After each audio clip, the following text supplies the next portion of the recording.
up guys, TheGearChange here, back with another video. And in today's video I'm going to be showing you guys how to install a steering wheel on your VE Commodore, whether it's a ute, a wagon, a sedan, any of those. I've got a custom carbon fiber steering wheel here for my blue ute, and yeah, I'm going to show you guys how to install it. Shouldn't take me too long. I've mostly just got to disconnect the battery, obviously, so there's no charge in the airbag, take the airbag out, remove the wheel, and put the new one in. So as long as there's no issues with the clock spring, we should be sweet. For those of you who haven't seen it already, these are the new rims and the new tires as well. That's not what we're here for. We're here for the new steering wheel. So I have installed one of these before on the Focus, and I've also installed a steering wheel on Dad's Commodore. So I'm pretty familiar with, you know, how they go on and how they come off. So shouldn't take me too long. Just got to disconnect the battery, which I believe is behind the passenger seat on the ute. It's not normally in the engine bay. So yeah, here it is. It's pretty nice. Looks very similar to the one I've got in the Focus, almost the same color stitching as well. So I'm pretty happy with it. I'll have a link down below as to where I got mine from. So if any of you want a custom steering wheel, you can get one from there and let them know your sort of preferences as to what design you want. But yeah, let's disconnect this battery and I'll show you guys what tools I need to do the install. As for the tools that you'll need a impact driver of some sort to get the steering wheel bolt out. You'll need a Torx 50 attachment. You'll need a Phillips head screwdriver. You'll need a 8, I think, or 10 mil sort of socket there just to get the battery disconnected. You can use just a normal ratchet, but I'm just going to use this brushless one because it should hopefully make it quicker. And then a flat blade screwdriver. I don't know if this will be too big to get the clips from behind the airbag out. I'm not too sure yet. If I do end up getting another one, I will show you guys. I most likely will probably have to get a smaller one, but I will see how I go with this sort of current list of tools. Okay, so I'm now inside the ute. I've waited about 20 to 30 minutes for the battery to disconnect. Now, before I put the keys in here, it did have the steering locks engaged on the left and right, which basically prevents it from sort of turning or going anywhere. So you have to put the keys in. Don't put it in ignition or attempt to turn it on or anything. You just sort of give it one click over, and then you have access to actually rotate your wheel and tires left and right. So now that I've done that, I'll need to turn the wheel basically this way to the left and then to the right to get the two clips behind here.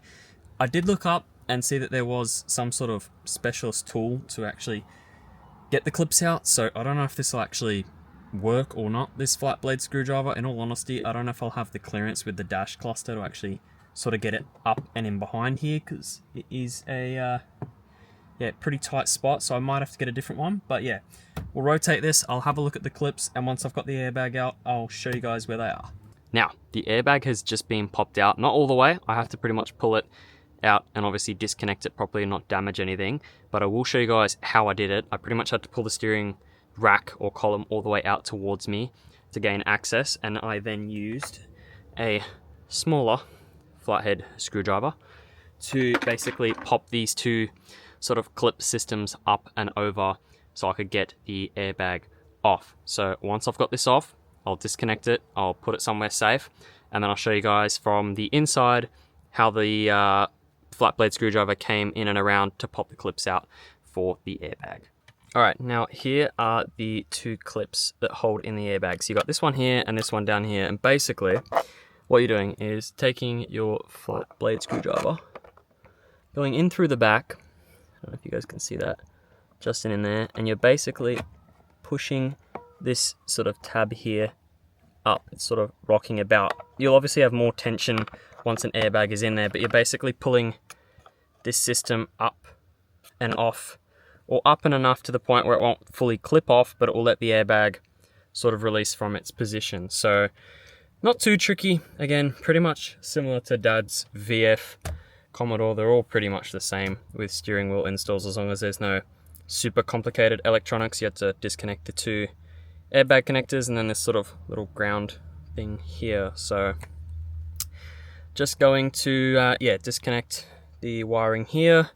I'll leave this in here for now, just until I actually take the bolt out, and then I'll make sure I don't have any mishaps with the clock spring, as they are a bit tricky on these. So once I've done that and I've got the wheel off, I'll have to sort of transfer some of the parts over, like these steering wheel buttons, and I think also this sort of plastic backing plate will also have to go on to the carbon fiber one. I'm not 100% sure, but I guess I'll soon find out. So I'll rotate this back to the sort of center position, and I will take whatever I need to take out, and then we will remove this big Torx 50 bolt. All right, so the old wheel is off of the car. It was pretty much just a matter of, yeah, undoing that bolt a little bit. I've got it down here, little Torx 50. So just undid that about to the halfway point, and then sort of rocked the wheel left and right rather than just pulling it, because they can be a little bit stiff and stubborn. So by doing that, I made sure I did not damage the clock spring here, and then just, yeah, poke all the wires and things through. So it's got a bit of a marking on the top here. I don't know if you guys can see it, showing, I guess, the center point anyway, and it's not really rocking about. So next thing to do is transfer those parts over, like the steering wheel controls and things like that, to the new wheel. Once that's done, we can line it back up, put the bolt in there, and we should have a fresh steering wheel. I am now back inside of the ute. The weather outside is on and off with some rain showers here and there, so I did try and do the swap over of the parts outside, but had to quickly go inside as I didn't want to get anything wet.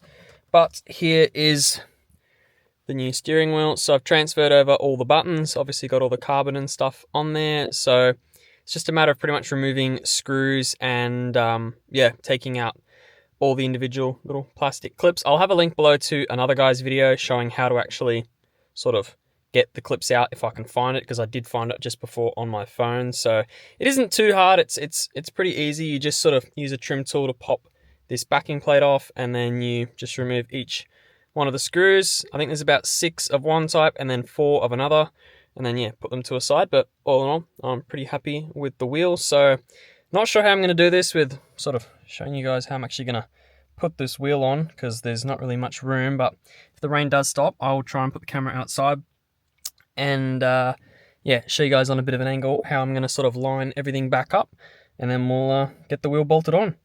Steering wheel is now mounted on the car. I carefully got all the wires and things poked through. So the next step is to put the Torx 50 bolt back into its spot. I've got a bit of thread locker here, so I will dab that on there. Not too much, just a little bit on the thread.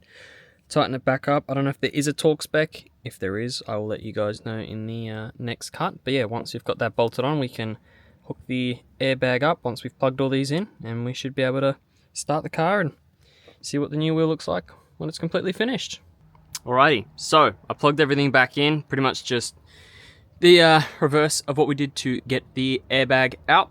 Clipped it back in, and yeah, she is all done. I just pretty much need to reconnect the battery. Of course, I'll let it sort of chill out for a bit. Hopefully there's no codes. I don't think there should be. I haven't attached anything whilst the battery's being connected or anything like that. So yeah, that should hopefully be it for the install. I reckon I'll probably take it for a drive. But yeah, all in all, the stitching matches really nicely with the gear knob, and I have some pretty cool other interior bits and pieces on the way soon. So yeah, really happy with this steering wheel. Alright, so that was it for this little steering wheel install video on the channel. I apologize if I didn't show every single individual step. I did try my very best to show everything. I probably should have shown a bit more about the actual sort of disconnection of these sort of interior parts, like the switches and things like that, but it isn't too tricky. There are forums available and other things as well, which is what I used as reference points, so I will leave them in the description down below if anyone sort of gets stuck with it. But if you do have questions, just leave a comment and I will respond. I respond to pretty much all of my comments. So yeah, that was it for this week's video. I have some pretty exciting stuff planned for the ute. I've got some more cosmetics, but I really want to focus on some more performance things with this car. So yeah, if you enjoy and like this sort of content, be sure to like and subscribe as it really helps me out. And I'll catch you in the next video. Thanks for watching.